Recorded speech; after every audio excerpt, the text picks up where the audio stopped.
अखंड भारत संकल्प दिनानिमित्त मशाल यात्रेचे आयोजन. दिनांक 14 ऑगस्ट रोजी संध्याकाळी भव्य मशाल यात्रेचे आयोजन करण्यात आले होते. ही मशाल यात्रा दिल्ली गेट मार्गे तोफखाना, छगुराव लांडगे चौक, कापड बाजार, अर्बन बँक, नवी पेठ, नेता सुभाष चौक, चितळे रोड, शेवटी चौपाटी कारंजा येथे आली आणि सावरकर पुतळ्याशेजारी या यात्रेचा समारोप करण्यात आला.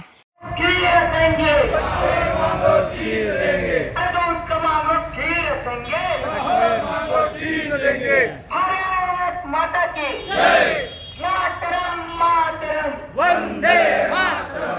मातरम मातरम वंदे मातरम. अखंड भारत समर्थ भारत. अखंड भारत समर्थ भारत. समर्थ भारत. अखंड भारत. भारत माता की जय.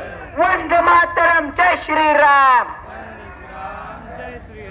यावेळी या यात्रेचे RSS स्वयंसेवक दक्षिण जिल्हा सहकार्यवाह दिनेश करंडे यांनी यात्रेतील तरुणांना संबोधित केले.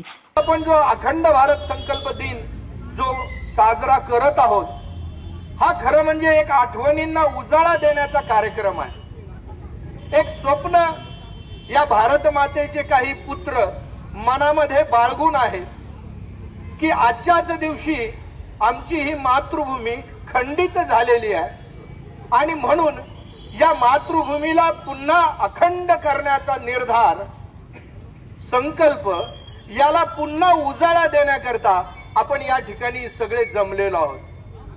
अशाच प्रकारचा संकल्प जगाच्या पाठीवर काही लोक नेहमी करत होते.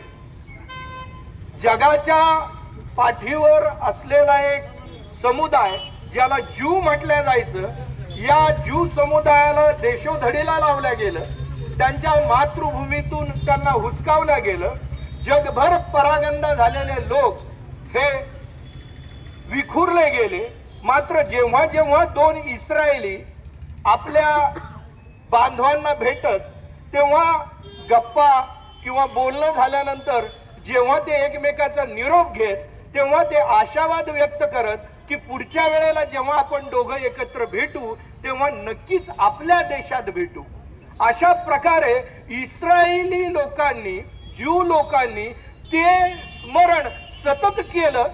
कायम ते स्मरण करत राहिले की आपण जगामध्ये परागंदा झालेला समुदाय आहोत आणि आपल्याला आपला देश पुन्हा मिळवायचा आहे, असं ते सतत स्मरण करत होते. आणि संधी येतात द्वितीय महायुद्धानंतर, दुसऱ्या महायुद्धानंतर त्यांनी आपला देश जो आहे या दुर्दम्य इच्छाशक्तीवर मिळवला. हाच दुर्दम्य आशावाद, हीच दुर्दम्य इच्छाशक्ती राष्ट्रीय स्वयंसेवक संघाशी संबंधित असलेले सगळे तरुण मनामध्ये जागून आहेत आणि दरवर्षी 14 ऑगस्टला याच दिवशी सगळे अखंड भारत दिन, संकल्प दिन स्मरण करण्याकरता एकत्र येत असतात. अखंड भारत दिन साजरा केला. यावेळी युवकांनी अखंड भारताचा संकल्प केला. या मशाल यात्रेत मोठ्या प्रमाणात युवक वर्ग उपस्थित होता.